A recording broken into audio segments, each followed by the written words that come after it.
Saludos, mi nombre es Johnny Picone Briceño, médico con estudios en salud y seguridad en el trabajo y con alguna experiencia en la administración pública. Me correspondió la responsabilidad de ocupar el cargo de viceministro de Seguridad Social en el año 2008. Fui director nacional de inspección del Ministerio del Trabajo y en 2 oportunidades me correspondió también ejercer la presidencia del Instituto Nacional de Prevención, Salud y Seguridad Laborales. Bueno, agradecer a los organizadores de la maestría por la oportunidad de compartir con ustedes este tema tan interesante como es el financiamiento de la salud en Venezuela.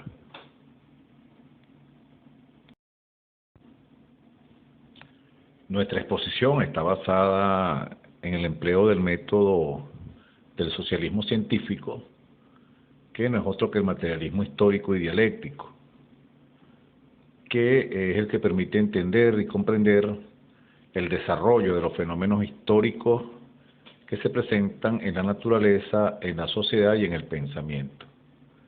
Es importante destacar que la economía en la sociedad es la base material. Sin producción de bienes de uso y consumo y de servicio es imposible que exista la vida humana. Por eso es importante entender la relación entre la salud y la economía.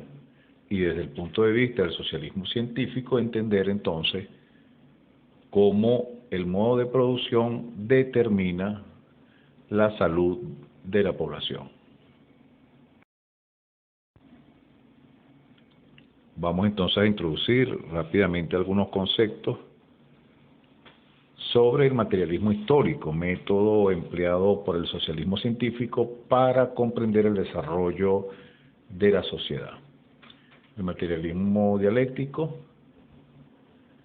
es un método que estudia la estructura de la sociedad y las leyes más generales de su desarrollo, las leyes de la dialéctica.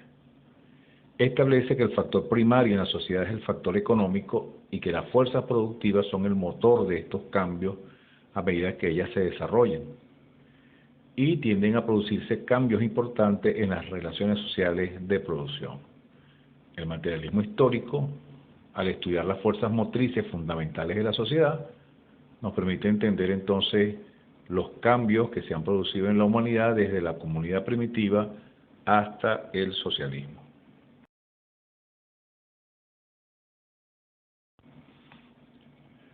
De manera resumida, presentamos en esta lámina parte del estudio del materialismo histórico para entender y comprender el desarrollo de la sociedad. Pero vamos entonces a unos conceptos básicos que comprenden el modo de producción. En primer lugar, el modo de producción comprende 2 elementos centrales que son las fuerzas productivas y las relaciones sociales de producción. Estas fuerzas productivas están representadas por los medios de producción y la fuerza de trabajo, entendiendo que la fuerza de trabajo ahora es la energía física, intelectual, que emplea la masa trabajadora para transformar la materia prima a través de los medios de producción. Estos medios de producción están representados entonces por los objetos de trabajo y los medios de trabajo, entendiendo como objeto de trabajo lo que se transforma, que puede ser un bien material o puede ser también un ciudadano, un ser humano, que se transforme a partir del trabajo de otros seres humanos, como por ejemplo el caso de la salud, el caso de la educación, entre otros. Y los medios de trabajo, bueno, son todas las herramientas, maquinarias, equipos, instalaciones que participan en la transformación de ese objeto de trabajo. Entonces, el modo de producción, de manera general, está compuesto por estos elementos: fuerzas productivas y relaciones sociales de producción. Las relaciones sociales de producción son las relaciones que se establecen entre los seres humanos en los distintos modos de producción que se han generado a lo largo de la humanidad, de la historia de la humanidad. Y estas relaciones sociales pueden ser de explotación, de opresión, de subordinación o de colaboración, de apoyo, de solidaridad, dependiendo del modo de producción del cual estemos hablando. Así como las fuerzas productivas y las relaciones sociales de producción, que como vimos en la lámina anterior conforman el modo de producción, son determinantes para la base económica de una sociedad, esta base económica a su vez determina la superestructura de la sociedad, que se refiere a las ideas, a las concepciones, a las doctrinas políticas, ideológicas, culturales, que se desarrollan a partir del modo de producción predominante en un determinado tiempo histórico de la sociedad. Entendemos entonces por superestructura el Estado a través de sus diferentes componentes jurídicos, políticos, ideológicos y los cuerpos represivos, que son los que de alguna manera garantizan o aseguran la permanencia de un determinado modo de producción. Los cuerpos represivos como cuerpos de coerción hacia las grandes masas y hacia los adversarios de una superestructura, de un Estado en particular. En sus componentes ideológicos tiene muchas formas. Este Estado se manifiesta a través de la religión, de la filosofía, de las ciencias, del arte y de las teorías e ideas sociales. Todo esto que llamamos superestructura emana de la base económica o del modo de producción predominante en un determinado momento de la sociedad y le sirve como soporte para su consolidación, fortaleza y desarrollo. Hacemos entonces o iniciamos un breve repaso por los diferentes modos de producción que ha conocido la humanidad y comenzamos con el primitivo, cuya ley económica fundamental fue la de producir los medios indispensables para lograr la existencia de la comunidad primitiva con ayuda de instrumentos rudimentarios. El trabajo se hacía de manera colectiva. La base de este régimen era la propiedad común, la propiedad social sobre los medios de producción, y el trabajo en común condujo a la propiedad común de instrumentos de producción y de los productos. Igualmente, en este modo de producción, la distribución de los productos era también atendiendo a las necesidades y a las condiciones de quienes formaban parte de esas formas de organización social en ese periodo de la historia de la humanidad. Entonces, este es el modo de producción donde era fundamentalmente colectiva, donde no habían dueños particulares de los medios de producción y por lo tanto la distribución también respondía a una visión colectiva del trabajo y de las necesidades. El desarrollo de las fuerzas productivas, las contradicciones entre las fuerzas productivas y las relaciones sociales de producción, hicieron que el modo de producción dominante primitivo evolucionara y se desarrollara hacia otro estadio conocido como el esclavismo. Es decir, el perfeccionamiento de los medios de producción, de la fuerza de trabajo a través de la experiencia, permitió la producción en exceso. Y esa producción en exceso, producto del desarrollo de las fuerzas productivas, hizo que algunos de esa organización social se apropiaran de esos excesos, dándoles poder. Y comenzó entonces a diferenciarse una clase que ya no formaba parte de ese trabajo colectivo, de ese trabajo en común, sino que pasó a ser dueño de no solamente los instrumentos de trabajo, sino de las personas, de los seres humanos que participaban en las labores de producción. Entonces el esclavismo, la ley económica fundamental fue la producción de productos excedentes para ser apropiados por los esclavistas mediante la rapaz explotación de las masas de esclavos que les pertenecían en plena propiedad. Su base es la propiedad del esclavista sobre los medios de producción, incluyendo a los esclavos. Aparece la ganadería, la agricultura, los oficios artesanos y la división del trabajo. La propiedad común es sustituida en este periodo histórico por la propiedad privada. Igualmente, las contradicciones internas del modo de producción esclavista, dado fundamentalmente por las contradicciones entre las fuerzas productivas y las relaciones sociales de producción, abrieron paso a otra forma de organización de la sociedad, conocido como feudalismo.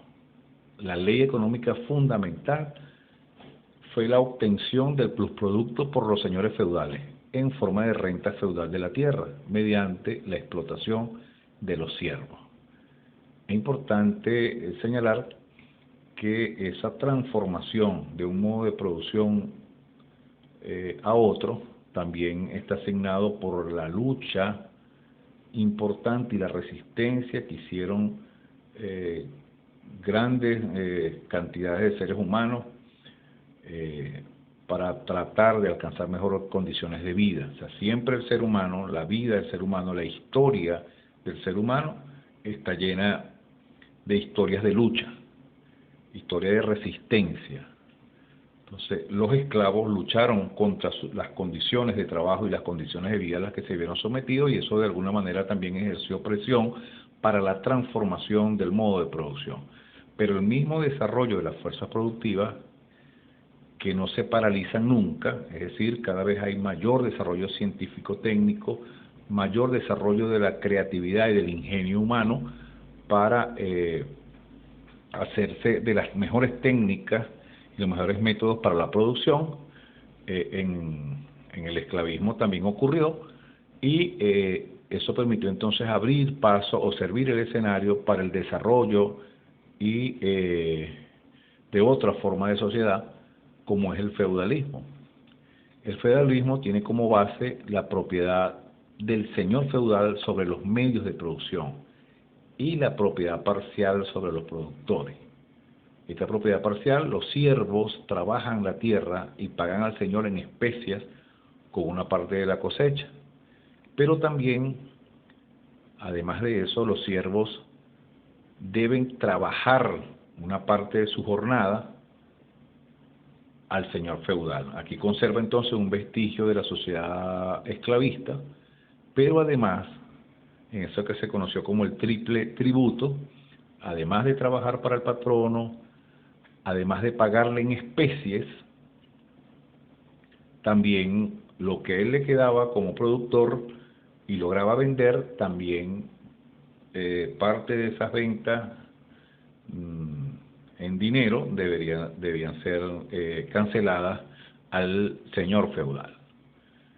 El señor prescinde de los esclavos y comienza a entenderse con los siervos. Había una condición también humana natural, que en el esclavismo el promedio de vida estaba alrededor de los 34, 35 años por las condiciones terribles de trabajo y de vida, y de alguna manera eso también hizo su efecto para entender que los seres humanos no podían someterse a jornadas de trabajo de 16, 18 horas, porque de alguna manera también se estaba acabando con la fuerza de trabajo que servía de base a ese sistema.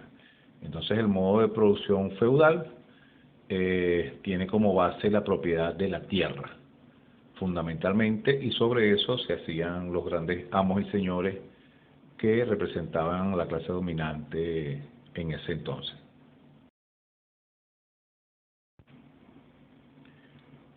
Pues bien, el feudalismo como modo de producción abrió paso también, producto de sus contradicciones internas entre la desarrollo de las fuerzas productivas y las relaciones sociales de producción, a la sociedad capitalista.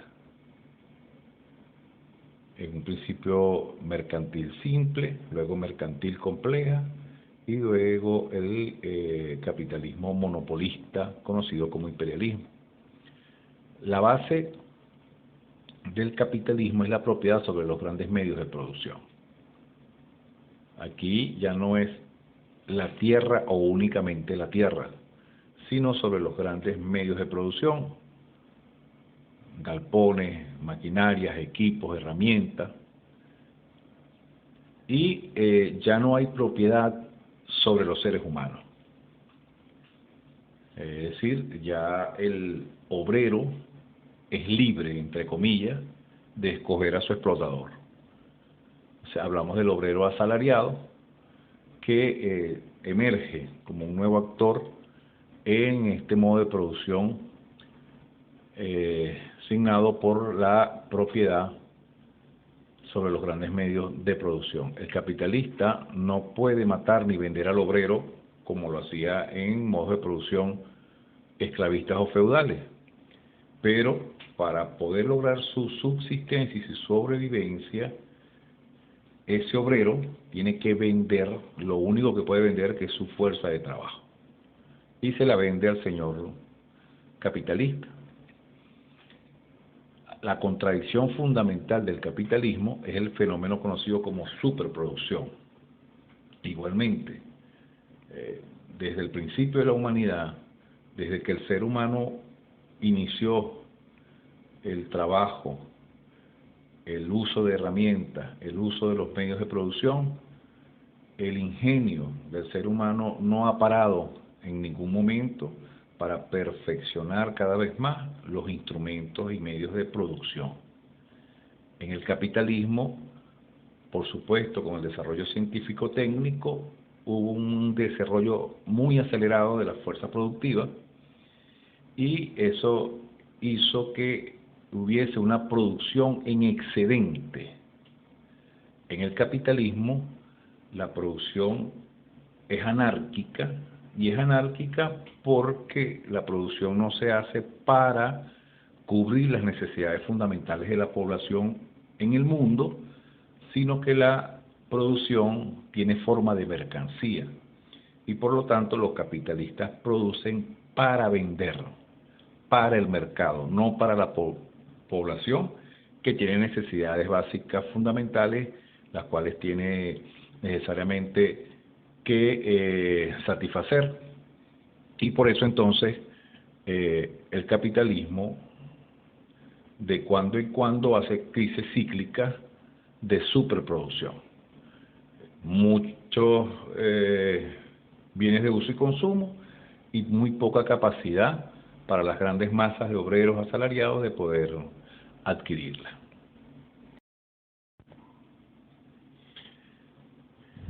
Y el modo de producción capitalista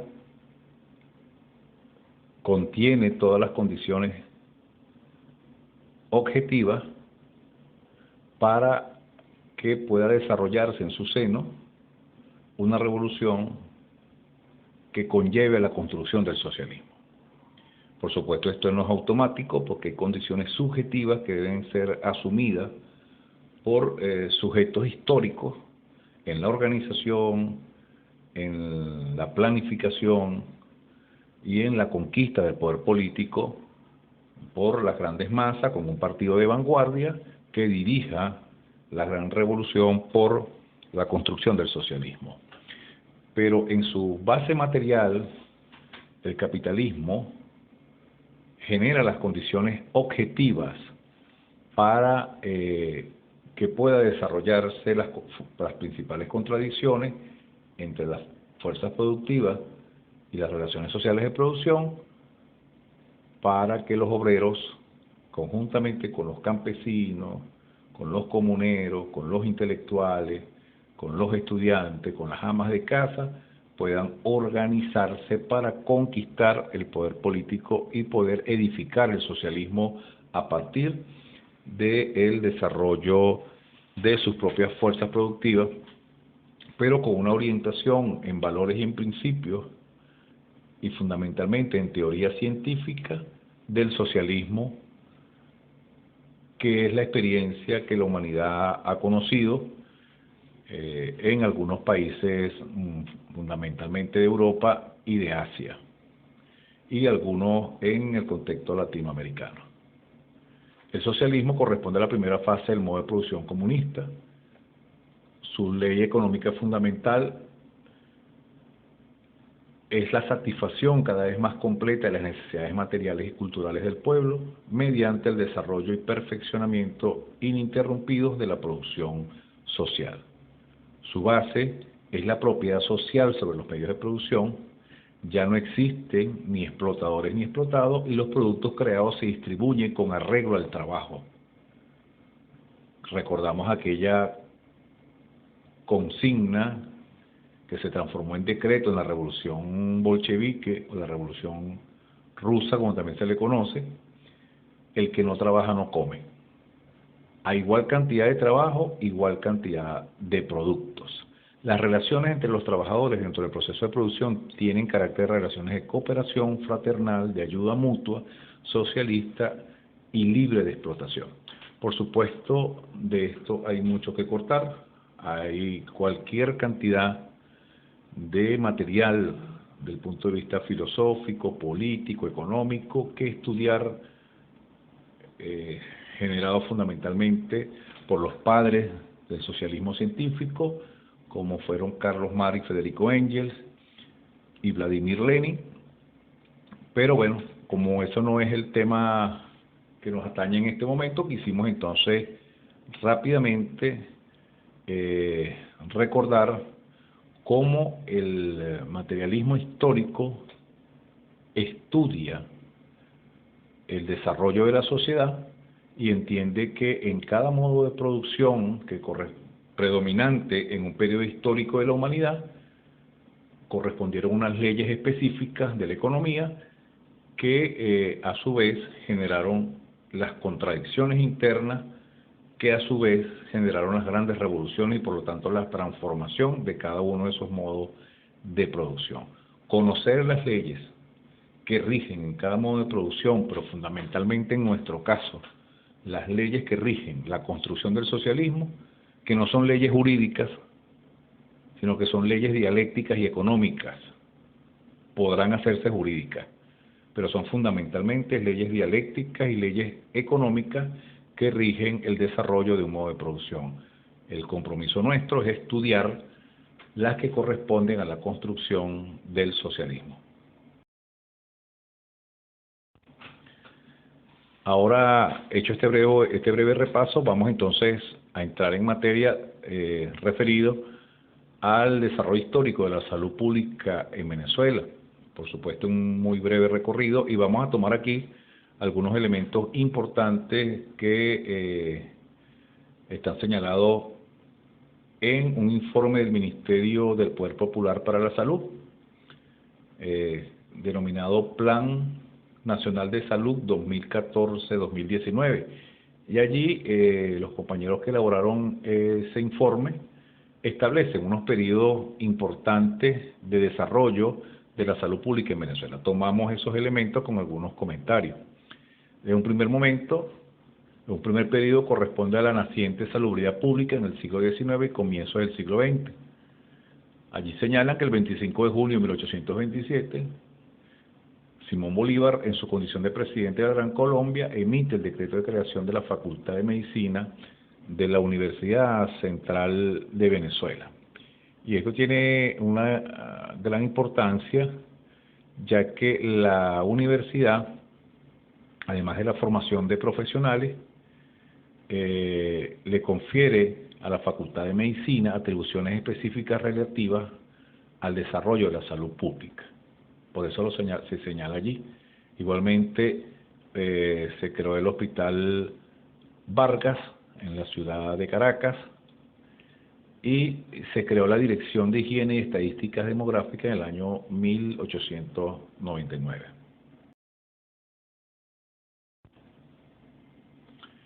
¿Qué ocurría en el mundo en ese momento? Bueno, expansionismo europeo,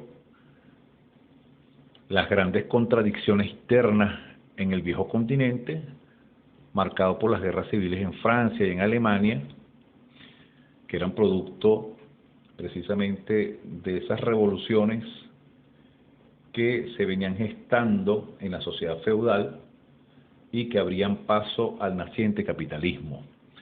En el continente americano, desarrollo de la guerra civil en los Estados Unidos, y en el continente suramericano, la guerra de independencia. En el caso de Venezuela, por supuesto, la guerra de independencia, y también ese periodo, o durante ese periodo, podemos abordar la guerra federal impulsada por el general de los pueblos soberanos, Ezequiel Zamora.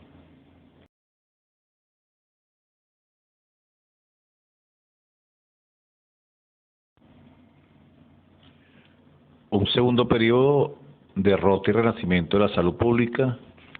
Entre 1926 y 1927, el ingeniero jefe de la misión de ingeniería sanitaria de la Fundación Rockefeller en Venezuela fue designado jefe del Servicio de Ingeniería Sanitaria de Venezuela. Eso nos da una idea de la influencia, la incidencia y el control que comenzaron a tener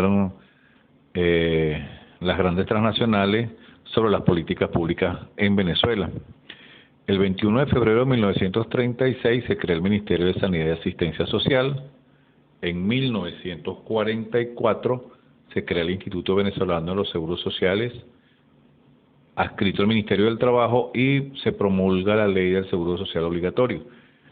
Y se crea en 1958 la Escuela de Salud Pública.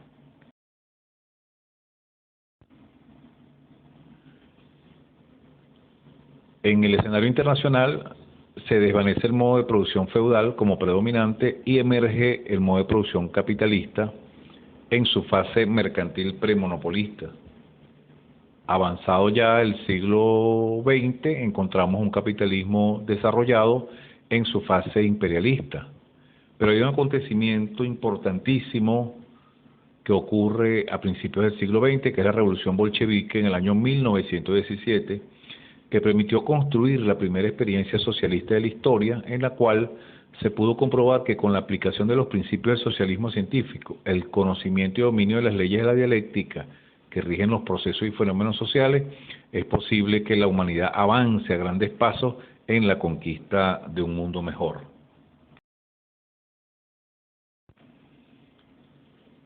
Queremos hacer aquí un paréntesis. En un informe presentado por una comisión de la Organización Mundial de la Salud en relación a los servicios sanitarios de la Unión de Repúblicas Socialistas Soviéticas en el año 1963, señala algunos elementos importantes. Tomado textualmente, dice: la Organización de los Servicios Sanitarios de la Unión de Repúblicas Socialistas Soviéticas responde a las exigencias de un sistema social específico y de una ideología determinada, y su finalidad es proporcionar una asistencia médica completa a toda la población mediante la integración de servicios terapéuticos y preventivos a todos los niveles de la administración sanitaria. El sistema se basa en la profilaxis por la protección de la salud, y el Estado asume la responsabilidad de la salud del pueblo. El gobierno soviético ha comprobado la importancia de la salud en la economía y el desarrollo de la nación, así como el hecho de que ciertos grupos de población, niños trabajadores, precisan una protección médica especial. Pues bien, haciendo un un análisis de ese párrafo, podemos decir lo siguiente. Allí señala la asistencia médica completa para toda la población. Y esto es interesante porque además de ser un servicio universal para toda la población, sin distingo de posiciones sociales o económicas, es completa, es decir, comprende toda la fase necesaria para el abordaje de la salud. Otro elemento importante de ese párrafo es la integración de los servicios terapéuticos y preventivos. Una coherencia entre la política sanitaria y el abordaje de los problemas de salud individual y colectivo. El Estado asume la responsabilidad de la salud del pueblo. Más allá de un derecho universal, que lo es un deber del Estado asumir, y no solamente garantizar, sino asumir la salud del pueblo. Esto tiene una connotación muy importante, ya que a partir de esa premisa, el Estado desarrolla sus capacidades de producción, su capacidad económica para generar los recursos necesarios y suficientes para atender esta obligación social o este deber social que es asumir la salud del pueblo. Y como otro elemento importante, resalta este informe de la OMS del año 1963, la importancia de la salud en la economía y el desarrollo de la nación. Esto representa un punto neurálgico y una diferencia tremenda con el sistema capitalista, porque se parte del hecho que el desarrollo de la nación y su economía está estrechamente ligada a la salud del pueblo. Es decir, un pueblo que no esté sano difícilmente pueda desarrollar una nación. Y si este es el principio, entonces todos los esfuerzos para que ese pueblo esté sano, para que ese pueblo esté en las mejores condiciones de vida, pero también de trabajo, para poder producir lo que esa sociedad necesita. Entonces, esta concepción de la salud en la economía nos parece que es clave para determinar no solamente los sistemas de financiamiento, sino para entender cómo organizar los servicios de salud en una nación. En Venezuela, ¿qué ocurría? A principios del siglo XX, por supuesto, el descubrimiento de importantes depósitos de petróleo significó un cambio radical en la estructura de la sociedad, con grandes cambios en las esferas económicas, políticas, culturales y sociales. Ya habíamos mencionado la creación del Ministerio de Salud, la creación del Instituto Venezolano de los Seguros Sociales, año 44, y del IPASME en el año 49. Ese periodo de predominio de la salud pública como derecho y responsabilidad estatal, iniciado en 1936, y que cierra en el año 60, se tradujo en el desarrollo de una eficiente red de servicios de salud, control de endemias rurales, ampliación de cobertura, sobre todo rural, formación de talento humano clínico y de salud pública, y el desarrollo de una comunidad científica en salud. A pesar de que el modo de producción en Venezuela era una combinación de un modo de producción feudal y un naciente capitalismo, donde por supuesto la salud del pueblo no era el interés y el punto principal en la agenda política de los gobiernos de turno. Sin embargo, se lograron avances importantes como lo señala este último párrafo. Llegamos entonces a un tercer periodo histórico, denominado deterioro y privatización del sistema público.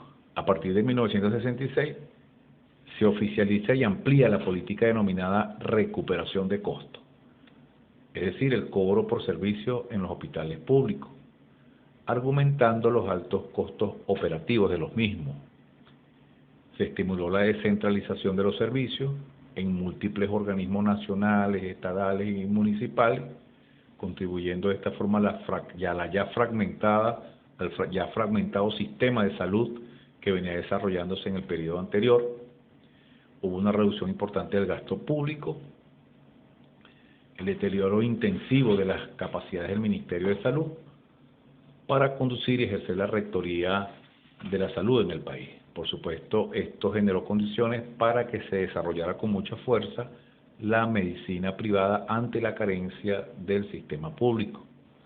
La Ley del Sistema Nacional de Salud, aprobada en 1987, consagró el proceso descentralizador y le daba un papel cada vez de menor participación al propio Ministerio de Salud, ya que se limitaba solamente a emitir recomendaciones a los ejecutores a nivel de las gobernaciones y de las municipalidades. O sea, perdió la rectoría del sistema de salud.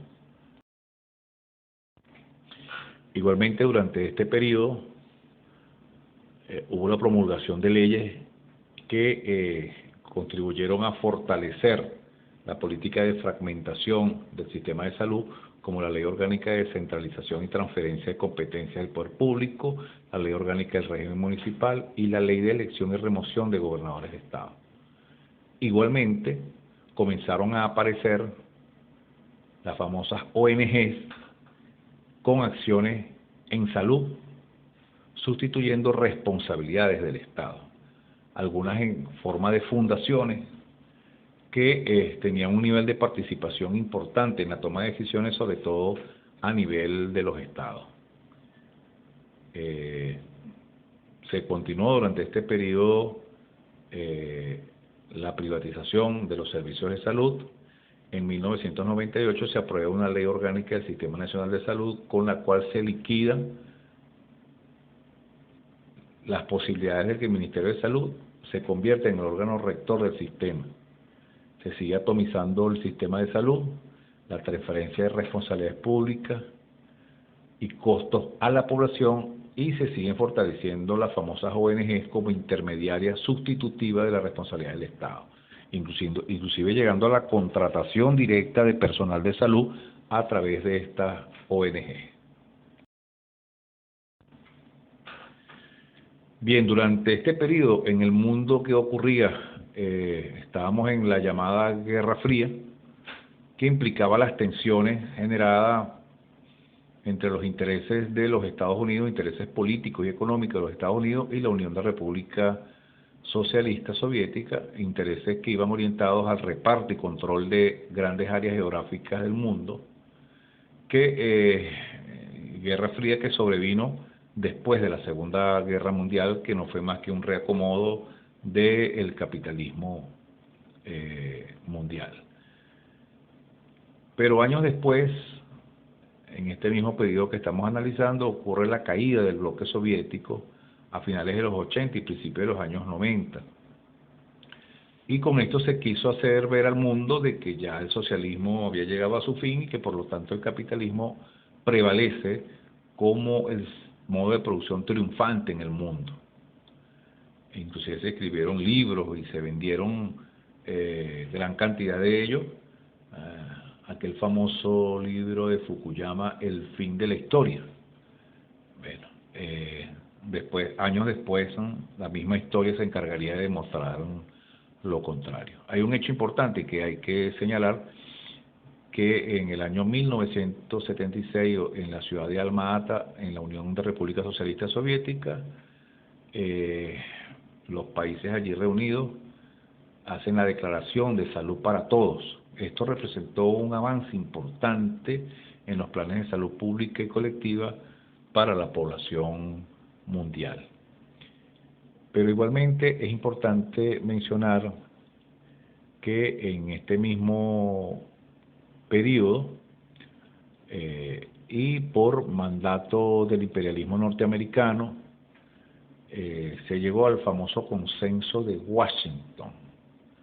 Ese consenso de Washington, que entre otras cosas orientaba a la desregulación de las responsabilidades que el Estado tiene en materia social y que por lo tanto parte de esas responsabilidades sociales que tenían los diferentes estados con su población pueden ser y debían ser privatizadas para su mejor funcionamiento.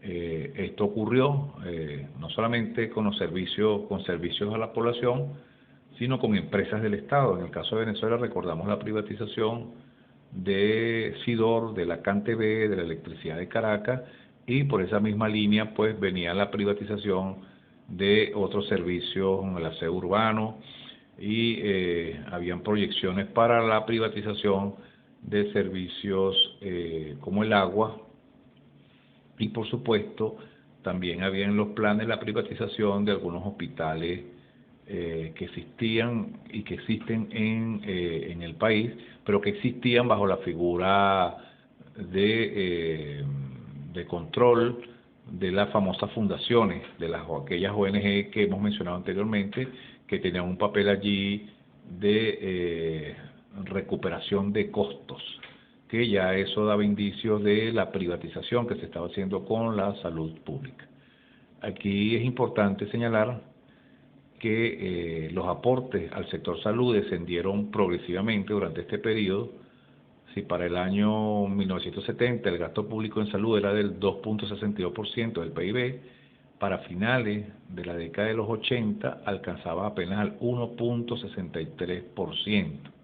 Al mismo tiempo, solo entre 1985 y 1991, la atención médica privada pasó de atender menos del 10% de la demanda al 33% de la misma. O sea, esto reflejaba un incremento acelerado de la medicina privada.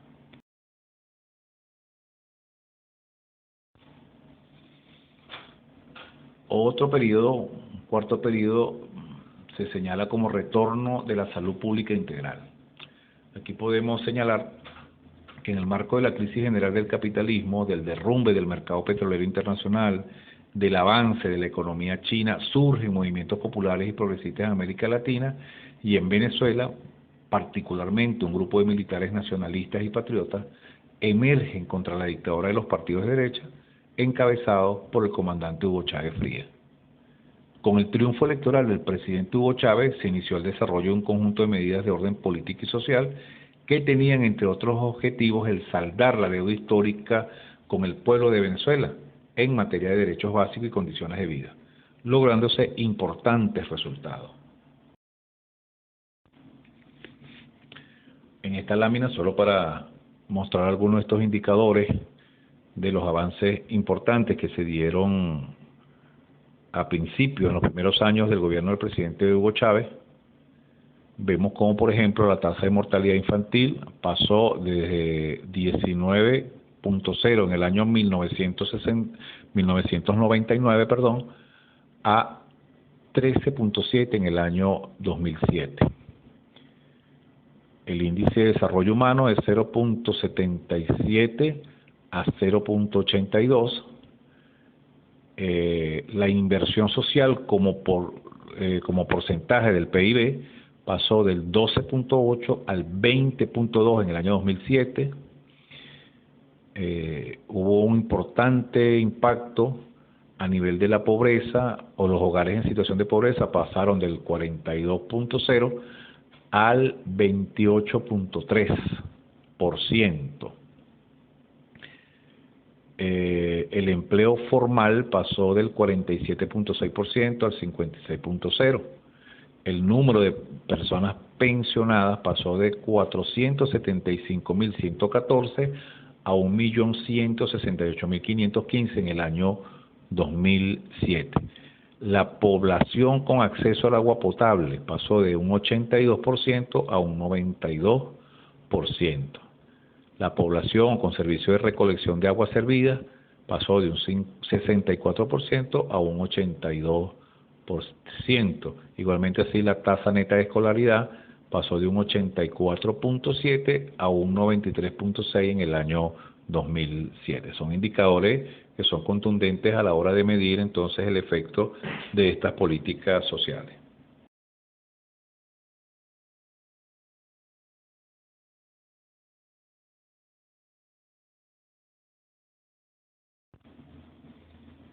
En materia de salud, con la llegada del presidente Chávez se orientó hacia la implantación de un modelo de atención integral, impulsado inicialmente por el médico y militante revolucionario Gilberto Rodríguez, y se comenzó a fortalecer la participación social en salud. Se inició oficialmente Barrio Adentro en el año 2003, como la estrategia del proceso bolivariano para superar la exclusión social en materia de salud. Esto marcó un hito importantísimo en la prestación de los servicios de salud en Venezuela. Y en el año 2004 se profundizó la política de Barrio Adentro y se desarrollaron Barrio Adentro 1, 2, 3 y 4, que abrió el camino hacia la atención de millones de venezolanas y venezolanos. Claro, debemos decir aquí que lamentablemente esta importante política de atención social en materia de salud también contribuyó a la fragmentación, a la ya fragmentada política de salud y sistemas de salud que se venían desarrollando desde décadas anteriores. Otros elementos importantes en materia de salud, bueno, el impulso y desarrollo acelerado del programa ampliado de inmunizaciones, la lucha contra el VIH, en materia de nutrición y seguridad alimentaria, durante el año 2004, 2013, en ese periodo se garantizaron importantes elementos para la nutrición de la población. Se desarrolló el tema de la salud y seguridad en el trabajo con la puesta en funcionamiento del INSACEL para atender las necesidades que a nivel de las entidades de trabajo tiene la población trabajadora para contrarrestar la aparición de enfermedades ocupacionales y accidentes de trabajo, garantizando espacios dignos, seguros y saludables para el ejercicio de sus labores. Igualmente se desarrollaron políticas para la formación de trabajadores y trabajadoras, la formación de médicos integrales comunitarios y la investigación en el Sistema Público Nacional de Salud.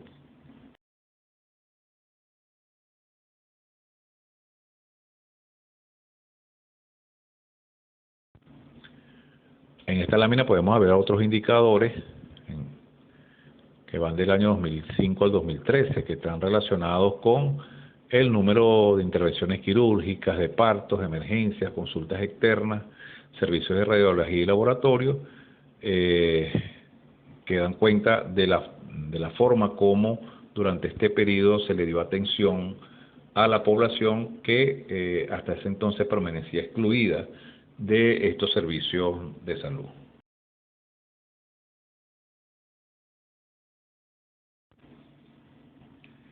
Sin lugar a dudas, el acceso a la salud de la población venezolana vivió un momento estelar, iniciado desde en el año 2003 hasta mediados del año 2013 o principios del año 2013. Recordemos que después de la muerte del presidente Hugo Chávez, en el marco de la agudización de la crisis general del capitalismo, el bloque imperialista de Estados Unidos y Europa, los gobiernos lacayos de derecha de América Latina, en conjunto con los elementos de la ultraderecha fascista nacional, arremetieron contra el país en una ofensiva sin precedentes, caracterizada por el bloqueo económico y comercial, las famosas guarimbas, que era la violencia de calle de los fascistas, los sabotajes contra áreas estratégicas como electricidad, telecomunicaciones, petróleo, aislamiento diplomático internacional, robo de bienes en el exterior, como Citgo, el oro, intentos de golpes de Estado, magnicidios, intentos de intervenciones militares, entre otros. Por supuesto, todos esos elementos contribuyeron a generar una situación económica muy difícil a partir del año 2013, que es el periodo en que nos encontramos. Eso, por supuesto, mermó las capacidades del Estado para poder mantener políticas sociales para la población. Debemos ser responsables también en decir que también contribuyeron de alguna manera a mermar las capacidades del Estado en los errores políticos internos, en algunas decisiones tomadas por el gobierno, o instituciones, o ministerios, o ministros, en algunas áreas importantes estratégicas del país. Entonces también hay políticas internas que hay que revisar porque de alguna manera no contribuyeron a mantener las capacidades de respuesta del Estado, de las instituciones del Estado, en materia social y fundamentalmente en materia de salud, que sufrió un deterioro terrible de sus capacidades instaladas.